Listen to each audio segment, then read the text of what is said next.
Eh bien bonsoir à tous les amis, on se retrouve pour une vidéo spéciale Paris Saint-Germain, comme le nom l'indique, donc essayer de mon point de vue expliquer cet acharnement envers le Paris Saint-Germain et aussi notamment certaines personnes qui cherchent le buzz au sein du Paris Saint-Germain. Ça c'est un petit peu la partie où je voudrais répondre un petit peu sur les dernières vidéos que j'ai faites. Voilà, donc cette vidéo-là, comme d'habitude, les amis, hein, c'est mon avis à moi, c'est ce que moi je ressens. Libre à vous ensuite de ne pas être d'accord, qu'on peut en débattre dans le respect, etc. Et aussi de donner votre point de vue par commentaire, il n'y a pas de problème. Donc en fait, c'est en discutant aujourd'hui avec un supporter du Paris Saint-Germain qui est âgé de 51 ans. D'ailleurs, je lui passe une grosse dédicace à lui. Qui est un amoureux du PSG depuis des années, qui connaît très bien comment fonctionnent les médias, etc., avec son vécu, hein, il a l'habitude. Et il m'a dit des choses avec qui je suis... des choses où je le rejoins complètement, en fait. Donc je voulais en parler en vidéo avec vous, vous le faire partager. Donc moi, en fait, je pense, sincèrement, que le problème envers le PSG, c'est tout simplement politique. Dans le sens où ça dérange beaucoup de gens, que ce soit en France ou même dans l'Europe, les Tébas, etc. Ça dérange en France que le nouveau riche, ce soit tout simplement des Qataris. Tout simplement, les amis. Alors vous allez me dire, ça y est, il va nous faire une Benzema, la France est raciste et tout. Non, ça n'a rien à voir. C'est plus en fait du chauvinisme. On aurait plus voulu voir au PSG, par exemple, on aurait plus voulu voir un Européen reprendre le club, un Russe, ou même voir un Américain, hein, la belle Amérique que tout le monde aime, où soi-disant tout est beau, tout est rose, ou tout est merveilleux, enfin bref, comme c'est le cas à Marseille, ou comme c'est le cas à Monaco, pardon, avec le Russe. Voilà. Mais le PSG, il y a cet acharnement, en fait, de la part de beaucoup, si ce n'est pas tous les journaux français envers le PSG. Alors il y a aussi le fait que c'est la capitale ça dérange, c'est le club de la capitale, c'est les mal-aimés, etc. Mais il y a aussi tout ce qui se passe derrière, hein, le fair play financier que l'UEFA fait ressurgir comme ça, à la demande des autres clubs européens. Et c'est toujours, je pense, un souci de chauvinisme. Voilà. On n'accepte pas que ce soit des anciens bédouins, parce qu'en fait le Qatar c'est quoi? C'est un pays qui était avant tout... c'était des bédouins, il n'y avait que du désert, il n'y avait rien, et qui s'est enrichi avec le gaz, le pétrole qu'il y a eu, qui a été découvert. Et maintenant, c'est devenu l'une des plus grosses puissances mondiales au monde, au niveau financier, le Qatar. Et ils investissent un petit peu partout. Et je pense qu'il y a une certaine aigreur chez les Européens qui ont un système où ils ont mis des années à se développer, à devenir des grandes puissances. Et de voir ces pays-là s'être développés très rapidement par le biais de leur fortune qu'ils ont eue par le gaz de pétrole, j'ai l'impression que ça passe pas en fait. Les Qataris, ça ne passe pas. Voilà, ça ne passe pas. C'est les Orientaux, c'est une autre culture, voilà. J'ai l'impression qu'il y a ça aussi.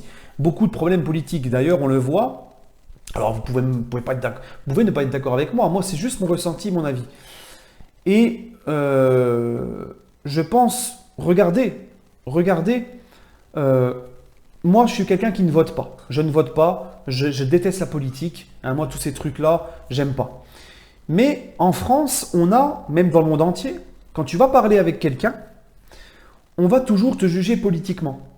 Politiquement, hein, en te disant, tu vas dire ton avis, que ça soit sur le foot ou les choses de la vie ou n'importe quoi, on va te dire directement, on va te donner une étiquette politique. Ah, toi, tu penses comme ça, t'es un mec de gauche. Toi, tu penses comme ça, t'es un mec d'extrême droite. Toi, tu penses comme ça, t'es un mec de droite, etc., etc. Même si t'es un mec qui a qui en a rien à faire de la politique et qui ne vote pour personne. C'est comme ça. On voit toujours les choses avec la politique. Et regardez la preuve. Parlez des gens avec le Paris Saint-Germain, on va te sortir quoi? Le Qatar, les esclavagistes. Les Qataris qui financent Daesh, etc.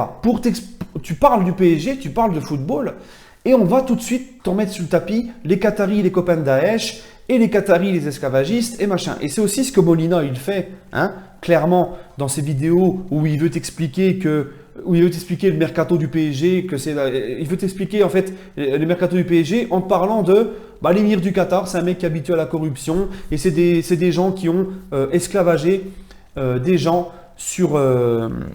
pour la construction des stades à la Coupe du Monde 2022. Voilà, c'est ça. Donc on est toujours obligé de parler de la politique pour faire ça. Et moi je pense que ça ne passe pas. Et il y a aussi,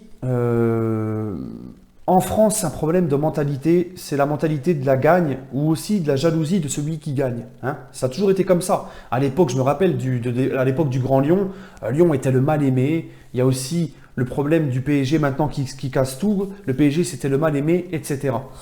Je ne peux pas vous dire pour les années OM, quand il y avait l'époque de l'OM, le grand OM, parce que je ne me rappelle plus trop, mais moi je me rappelle qu'à l'époque, Lyon, c'était vraiment le mal aimé. Hein. Et rappelez-vous, notre seul média sportif en France le plus connu, et qui est le seul, c'est l'équipe. L'équipe a toujours eu cette mentalité-là. Hein. C'est de chercher toujours les embrouilles, chercher les débats qui ne servent à rien. Regardez Aimé Jacquet en 98, Aimé Jacquet qui était critiqué sur les plateaux de l'équipe, sur les journaux de l'équipe, toujours critiqué, Aimé Jacquet, toujours, avant la Coupe du Monde, et après il a fait fermer sa bouche, un petit peu comme Deschamps aussi. Et en fait en France, on n'a pas cet esprit de la gagne et cette satisfaction de la gagne. Il faut toujours qu'on critique, toujours qu'on cherche la petite bête, ça ne va pas parce que ceci, et lui cela, et lui ceci. Alors que, regardez, l'exemple il est tout simple, il est là les amis. On a gagné la Coupe du Monde 2018, personne ne nous y attendait, moi-même le premier j'y croyais pas. Et on continue à te dire, oui, alors ok, c'est très bien, ouais, on a une deuxième étoile, mais alors le jeu, c'était vraiment de la merde. Voilà. On n'est jamais content, il faut toujours critiquer, chercher. Voilà. Et après, donc, nous, on s'étonne, il ne faut pas s'étonner, les amis, que le PSG ne soit pas soutenu. Rappelez-vous la une de l'équipe, les amis,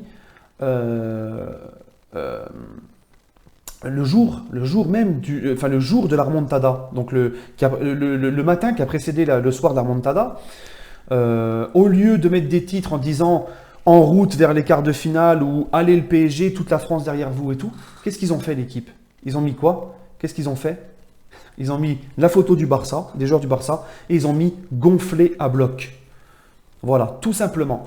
Donc ça te montre vraiment que il n'y a rien, personne n'est derrière le PSG en fait. Et on n'a pas, nous les Parisiens, nous n'avons pas, le PSG n'a pas de médias partisans.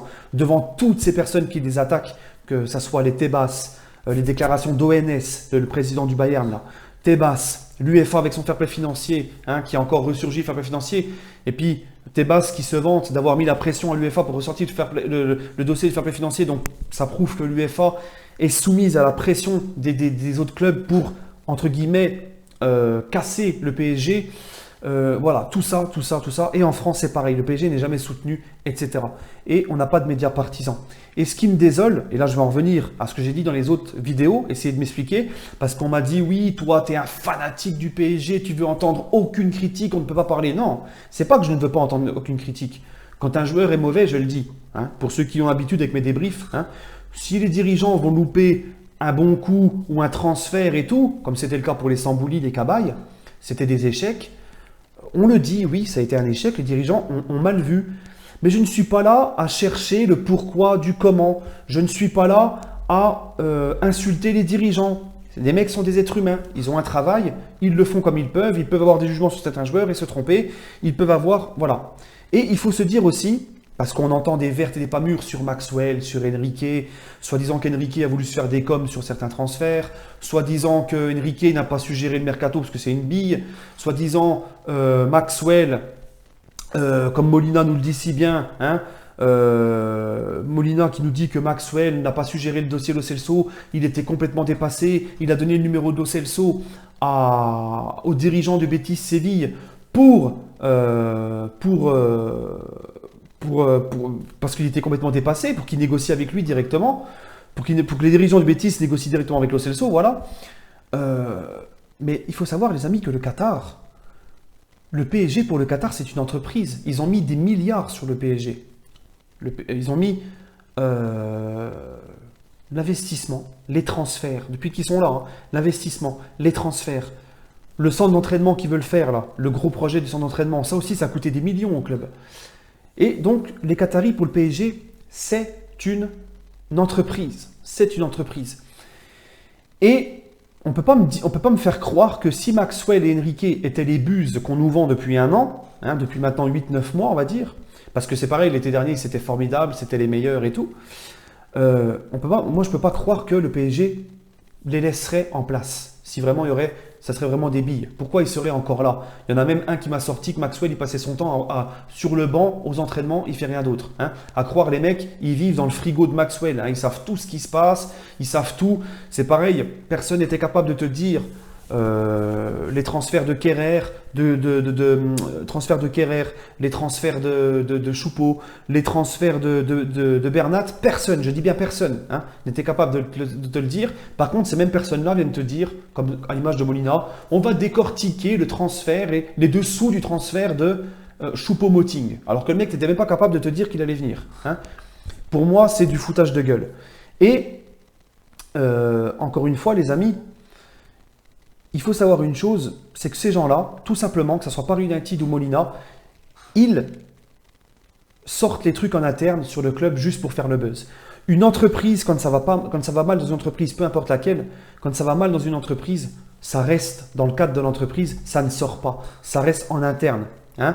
Vous avez un conseil de discipline, vous-même au collège ou au lycée ou n'importe où, vous avez un conseil de discipline, ça restera à l'intérieur, ça ne sortira pas. On ne va pas dire le lendemain à tout le collège, on va prendre un micro et puis dire « Ah bah voilà, lui il s'est fait virer pour telle raison, pour machin, pour machin. » Voilà, ça c'est n'importe quoi. Et même dans une entreprise, c'est pareil. Tout doit se régler en interne. Et nous, comme je l'ai toujours dit, ça nous sert à quoi de savoir tout ça? Ça nous sert strictement à rien, les amis. Et si quelqu'un parce qu'il y a beaucoup de donneurs de leçons maintenant qui veulent, plutôt que de parler de tactique, essayer de nous parler de comment Tuchel va faire changer les choses au club, les relations Tuchel avec certains joueurs, hein, avec les Di Maria, il a l'air d'être proche avec certains joueurs, la relation que les joueurs ils ont avec Tuchel, l'enthousiasme qu'il y a au sein du groupe, comment vont-ils préparer cette Ligue des Champions, etc. Ou parler même de l'histoire du club. Bah, il y a des gens qui cherchent juste à savoir quoi, qu'est-ce qui se passe à l'intérieur du club, mais pourquoi, mais ceci, mais cela, alors qu'ils sont incapables de changer les choses. Et si vraiment quelqu'un peut faire changer les choses, il appelle le club, je veux un rendez-vous avec un dirigeant et je vais vous exposer les problèmes cartes sur table. Voilà, on va poser les problèmes et on va parler, on va communiquer, je vais vous dire mon avis, mon ressenti sur telle chose. Voilà. Et ce qui me gêne en fait, c'est que les Paris United, tout ça, ce sont des gens, j'en veux plus à Paris United parce que eux c'est carrément des supporters du PSG. Et ce qui me gêne en fait les amis là-dedans, c'est que c'est des gens qui cautionnent tout simplement. Alors je vous ne dis pas qu'il faut arrêter et tout, vous êtes libre, vous faites ce que vous voulez. Mais moi c'est mon avis. Et je vais essayer de m'expliquer le plus clair possible. C'est que, dans ce qu'ils disent, ces gens-là, les Paris United, les Molina, bon, il y a peut-être des choses vraies, on ne sait pas, mais il y a beaucoup de choses fausses, ça je peux vous le dire. Et, même si ce sont des choses vraies, ça voudrait dire, parce que les infos qu'ils ont, c'est que c'est forcément des gens qui sont à l'intérieur du club. Hein, pour sortir ce qu'ils disent sur certaines choses en interne, c'est que c'est obligé que ce soit des gens du club, qui sont au club. Qui les informe. Donc ça voudrait dire qu'il y a une taupe au sein du club. Donc, cautionner ce qu'ils font et approuver ce qu'ils font, de se servir d'une taupe pour avoir des informations au sein du club, pour savoir tous les ragots qu'il y a à l'intérieur du club. Je ne parle pas des transferts, ça c'est encore autre chose. Je parle vraiment sur les dirigeants, de ce qui se passe, machin. Pour moi, c'est cautionner le fait qu'il y ait une taupe qui trahit les dirigeants, tout simplement, et qui vient rapporter ça aux autres. Pour moi, c'est cautionner ça, tout simplement. Être derrière Molina, être derrière Paris United, quand ils sortent des conneries sur les dirigeants, pour moi, c'est approuver le fait qu'il y a une taupe, puisque pour vous, c'est vrai, ils disent la vérité. Donc, ça peut venir forcément que d'une taupe. Donc, c'est approuver le fait que c'est une taupe. Et c'est encore pire s'ils disent des mensonges. Là, c'est encore pire d'approuver. De faire des mensonges pour faire du buzz sur le club. Et donc, moi, mon avis, c'est que ces gens-là se servent du PSG pour faire du buzz, tout simplement, et qu'il faut qu'on réfléchisse toujours à savoir à qui ça va profiter, à qui ça va nuire, et est-ce que ça va nous profiter de savoir ça. Voilà, tout simplement. Bref, c'était mon ressenti. N'hésitez pas à laisser votre petit commentaire. Sur ce, je vous souhaite une agréable soirée. On se retrouvera pour le débrief de France-Allemagne, qui aura lieu demain pour la UEFA Nations League. Alors, j'ai encore rien compris à ce truc-là. Et je vous souhaite à tous une agréable soirée et allez Paris!